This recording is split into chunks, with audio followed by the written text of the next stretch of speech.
सोलन शहर में पर्यावरण शुद्ध रहे, इसके लिए जिला प्रशासन के साथ साथ कई निजी संस्थाएं भी कार्य कर रही हैं। वहीं आज सोलन शहर में भी सारथी संस्था के द्वारा शहर के लोगों को पौधे बांटे गए ताकि शहर में लोगों को साफ स्वच्छ वातावरण मिल सके। सारथी संस्था के सदस्य GS साहिब ने बताया कि हर वर्ष 5 जून को पर्यावरण दिवस मनाया जाता है। इसी कड़ी में सारथी संस्था लोगों के बीच जाकर विभिन्न कार्यक्रम आयोजित कर रही है। इसी कड़ी में आज शहर के अंदर लोगों को फलदार पौधे और शुद्ध हवा देने वाले पौधे वितरित किए गए, जिसका उद्देश्य सोलन शहर में पर्यावरण को शुद्ध रखना है। उन्होंने कहा कि इसके लिए एक रजिस्टर भी लगाया गया है जिसमें लोगों के मोबाइल नंबर और एड्रेस लिखे जा रहे हैं। उन्होंने कहा कि लोग इन पौधों की अच्छी देखभाल करें ताकि आने वाले समय में यह उन्हें फल दे सके। जहां यह पौधे हवा को शुद्ध रखेंगे, वहीं कई पौधे मेडिसिन के रूप में भी उपयोग में लाए जाएंगे। हमने एक रजिस्टर लगाया है, इसमें हम लोगों का मोबाइल नंबर और नाम भी लिख रहे हैं, जिससे इनका हमारे पास बैकअप भी रहेगा और हम इंश्योर करेंगे कि ये पौधे ग्रो करें और आगे चलें। क्योंकि इस पौधे को उगाने में नर्सरी में कम से कम 1.5 से 2 साल लगे हैं। तो अगर इसको अच्छी तरह नर्स किया जाएगा और अच्छी तरह इसका अच्छा गड्ढा खोद के लगाया जाएगा और फिर आगे तो बरसात आने वाली है, इसको भरपूर पानी मिलेगा, ये ग्रो करेगा, ये फल भी देगा, फूल भी देगा। और इसमें तरह तरह के पौधे हैं जो हम आज बांट रहे हैं। तो ये जो लोगों में मैं देख रहा हूँ ज़्यादा रुचि, जैसे रीठे का प्लांट है, ये काफ़ी आपने भी देखा होगा, रीठे का प्लांट काफ़ी लोग उठा रहे हैं। तो और दूसरे अनार का प्लांट है, फलदार पौधे भी हैं, फॉरेस्ट से रिलेटेड पौधे भी हैं और वो पौधे भी हैं जो हमारे सॉइल कंजर्वेशन को बाइंड करके रखते हैं। कुछ एक मेडिसिनल हर्ब भी है, जैसे हमारे पास टर्मिनेलिया बेलेरिका है, टर्मिनेलिया चेबुला है, यानी कि हरड़ भेड़ा और आंवला, ये प्लांट भी है। तो इसके लोगों की इनकम भी बढ़ेगी। जब ये फ्रूट देंगे, फल देंगे, तो ये लोग अपना इसमें इनकम में इजाफा भी होगा। वहीं गुरु की नगरी पावटा यमुना घाट के समीप फॉरेस्ट विभाग के द्वारा एक सुंदर पार्क का निर्माण किया गया है, जिसमें हरि यमुना संस्था के द्वारा कृष्ण की मूर्ति की प्राण प्रतिष्ठा करवाई गई, जिसमें ऊर्जा मंत्री सुखराम चौधरी ने विशेष रूप से शिरकत की। वहीं बहुउद्देशीय परियोजनाएं एवं ऊर्जा मंत्री हिमाचल प्रदेश सुखराम चौधरी ने बताया कि पावटा साहिब के यमुना नदी के समीप खंडहर पड़ी फॉरेस्ट की जमीन पर सुंदर पार्क का निर्माण किया गया है। साथ ही यहां पर नगर परिषद के द्वारा बड़ी स्ट्रीट लाइट लगाने का भी प्रस्ताव रखा गया है। उन्होंने कहा कि रामपुर घाट के समीप 1 करोड़ रुपए की लागत से सुंदर पार्क का निर्माण किया गया था, लेकिन शहर से दूर होने की वजह से लोग नहीं पहुंच पा रहे थे। अब शहर के समीप ही इस सुंदर पार्क बनाया गया है और इस पार्क में लोगों के लिए एक्सरसाइज के लिए सुविधा उपलब्ध करवाने और घूमने के लिए फुटपाथ, सुंदर वातावरण के लिए पेड़ पौधे भी लगाए गए हैं। आज यहाँ पर हरि यमुना पार्क में जो है गोपाल जी की मूर्ति की स्थापना की।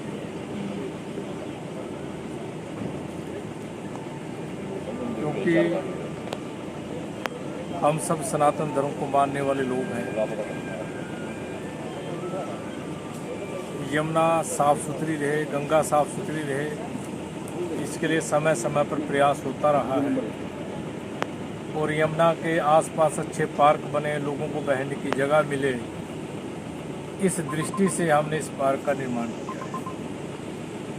और भी इसको हम विकास करेंगे, इसका निर्माण करेंगे ताकि कोटा के लोगों को सैर सपाटे के लिए सुविधा मिले। और आज बहुत हम सब के लिए सौभाग्यशाली दिन है, शुभ दिन है कि महर्षियों के माध्यम से आज इसका विधि रूप से जो है मूर्ति स्थापना की गई है। राज्य स्तरीय शिक्षा संवाद एवं लैपटॉप वितरण समारोह का आयोजन 8 जून को मंडी के पडल मैदान में किया जाएगा। मुख्यमंत्री जयराम ठाकुर समारोह में मुख्य अतिथि के रूप में शिरकत करेंगे। शिक्षा मंत्री गोविंद ठाकुर ने यह जानकारी समारोह के आयोजन पर चर्चा को लेकर मंडी में बुलाई गई एक उच्च स्तरीय बैठक के उपरांत दी।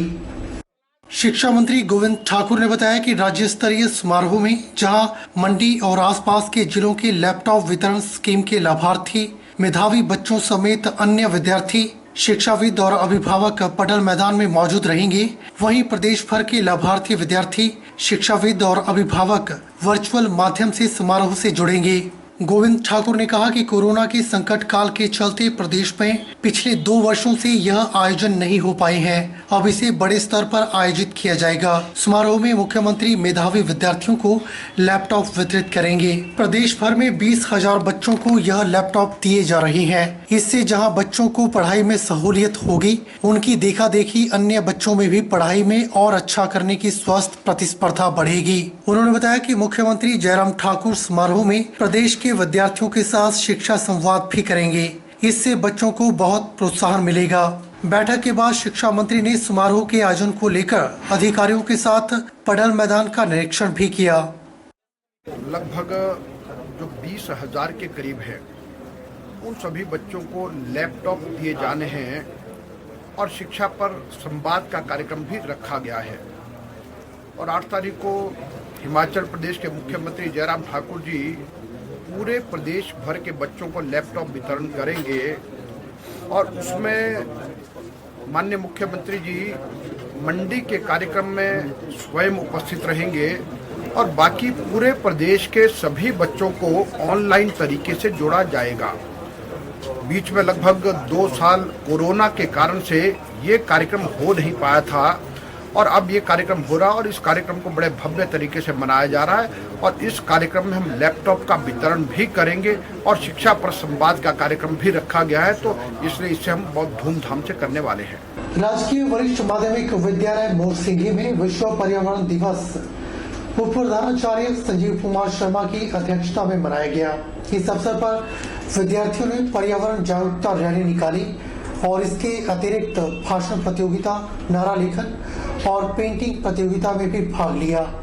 इस अवसर पर उप प्रधानाचार्य एवं एनएसएस कार्यक्रम अधिकारी ने बच्चों को पर्यावरण संरक्षण में बढ़ चढ़कर भाग लेने के लिए प्रेरित किया।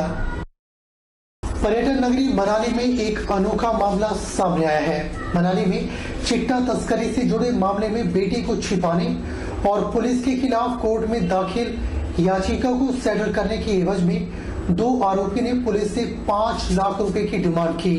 बाद में पुलिस ने दोनों आरोपियों को ट्रैप लगाकर गिरफ्तार किया। एएसपी कुल्लू सागर चंद ने जानकारी देते हुए बताया कि मनाली पुलिस की टीम ने 2 आरोपियों को 4 लाख रुपए मांगने और रकम लेते समय रंगे हाथों गिरफ्तार किया है। आरोपियों की पहचान खीमराम और सुशील शर्मा के रूप में हुई है। बीते 29 मार्च 2022 को खीमराम के बेटे ने पुलिस से संपर्क साधा था और बताया कि वह एक चिट्टा तस्कर को पकड़वाना चाहता है, जिसके बाद पुलिस ने युवक को 50,000 रुपए और मोबाइल फोन दिया, जिसके बाद युवक मोबाइल फोन और 50,000 रुपए लेकर गायब हो गया। जिसके बाद पुलिस जांच में जुटी और छानबीन में पाया कि सतीश चिट्टा और नशे का आदी है। पुलिस की टीम ने उसके पिता खीमराम से संपर्क करके उसे कहा कि सतीश का पता चलने पर उन्हें जानकारी दी जाए, किंतु खीमराम, सुशील कुमार और सतीश कुमार ने मिलकर पुलिस टीम के खिलाफ षड्यंत्र रचा और हाई कोर्ट में याचिका दायर कर दी। इस दौरान खीमराम और सुशील शर्मा ने पुलिस से संपर्क किया और सतीश को सामने लाने और कोर्ट से याचिका वापस लेने की एवज में 5 लाख रुपए की मांग की। इस दौरान उनकी 4 लाख रुपए में बात बनी, जिसके बाद पुलिस ने मामला दर्ज किया और आरोपियों को पकड़ने की योजना बनाई और कुलौत में कपिल मुनि मंदिर के बगीचे में पैसा का लेन देन तय हुआ। उन्होंने कहा कि इसके बाद उनकी देखरेख में ट्रैप लगाया गया और सुशील कुमार और खीमराम को 4 लाख रुपए सहित गिरफ्तार कर लिया गया। साथ ही सतीश भी कुछ दूरी पर छिपा था और उसे भी पुलिस की टीम ने गिरफ्तार कर लिया। सभी आरोपियों के खिलाफ धारा 384, 182, 209, 120 में मुकदमा दर्ज किया गया है। नेता प्रतिपक्ष मुकेश अग्निहोत्री ने एक बार फिर जयराम सरकार पर निशाना साधा है। अग्निहोत्री ने कहा कि हिमाचल में परिवर्तन की लहर चल रही है और जल्द ही जयराम सरकार विदा होने वाली है। रेणुका जी में आयोजित कांग्रेस महिला सम्मेलन के बाद नेता प्रतिपक्ष मुकेश अग्निहोत्री पत्रकारों से रूबरू हुए। उन्होंने मुख्यमंत्री जयराम ठाकुर पर निशाना साधते हुए कहा कि सीएम रोजाना करोड़ों रुपए की घोषणाएं कर रही हैं, जबकि सरकार का खजाना खाली पड़ा हुआ है, परंतु यह घोषणाएं कभी पूरी नहीं होने वाली हैं। उन्होंने कहा कि सीएम ने हिमाचल प्रदेश को आर्थिक दिवालियापन में धकेला है और प्रदेश लगातार कर्जों के बोझ तले डूब रहा है। मुकेश अग्निहोत्री ने कहा कि प्रधानमंत्री बार बार हिमाचल आ रही हैं, मगर मुख्यमंत्री और बीजेपी के अन्य नेता उनके पास राज्य से जुड़ी मांगों को नहीं रख पा रही हैं।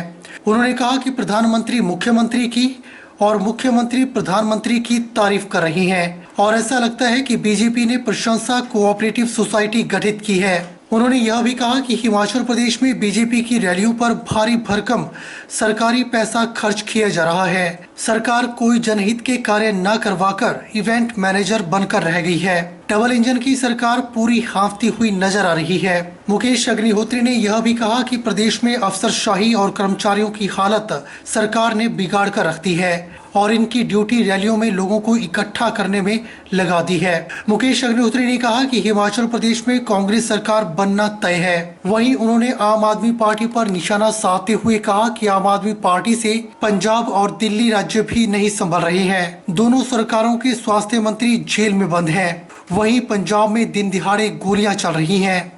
जयराम जी को स्पष्ट तौर पे बड़े खुश हो रहे, मोदी जी मेरी पीठ थपथपा के गए, फलां करके गए, ये you scratch my back I scratch your back. एक प्रशंसा कोऑपरेटिव सोसाइटी बनाई हुई है कि एक दूसरे की प्रशंसा करते रहो, जबकि हालात जो है प्रदेश में आपको लग जाएंगे पता 3 महीने के बाद, जैसे ही कोड ऑफ कंडक्ट लगेगा। सारी सरकारी रैलियां मनरेगा से, आशा वर्कर से, आंगनबाड़ी से, या फिर जो जिनको सिलेंडर दिए हैं कि आपको जाना जरूरी है। अफसरशाही का आपने हालत बिगाड़ दी, कर्मचारियों की आपने हालत ये कर दी, कोई परोठे बना रहा है, कोई जो है बसों में चढ़ा रहा है, कोई जो है लेडीज को लेके जो है पंचायत के सेक्रेटरी सारे जो है बस के ड्राइवर कंडक्टर बना दिए कि तुम्हें इतने बंदे लेके जाने, इतने बंदे उतारने हैं, इतने बंदों को आपने रोटी खिलानी है। जब उनको परोठे आपका बना के देते नहीं है, पैसे आप देते नहीं है, वो कोई करप्शन नहीं करेंगे। ये इनका तो काम ही एक हो गया है कि इवेंट मैनेज करने हैं। इनका एक सरकार तो नहीं चला रहे हैं, इवेंट करते हैं, दिखने में अच्छा लगे कि जी इतना ग्राउंड भरा हुआ था। और अरे रैलियां होती हैं पार्टियों की, यहाँ लोग आए हैं, खुद आए हैं। अब लोगों ने मन बना लिया हुआ है कि जो मर्जी हो हमने वोट कांग्रेस को डालने। और जहाँ तक ये दूसरी पार्टियों का सवाल है कि जी पंजाब में फलां गवर्नमेंट आ गई, ये आ गई, आप देख रहे हैं पंजाब में दनादन गोलियां चल रही हैं। ये तो देवभूमि है, रोज लोग मारे जा रहे हैं। ये कल्चर कोई यहाँ लाने वाला है? अभी आप देख रहे हैं कि उनका हेल्थ मिनिस्टर जो है जेल में चला गया, जो यहाँ पे खूब मंडराते थे वो जेल में चले गए। पंजाब के हेल्थ मिनिस्टर जेल में चले गए। इनके पास 2 सरकारें हैं, दोनों हेल्थ मिनिस्टर जेल में चले गए। आज की इस में फिलहाल इतना ही। अब मुझे दीजिए इजाजत और आप बने रहिए HP 24/7 के साथ। नमस्कार।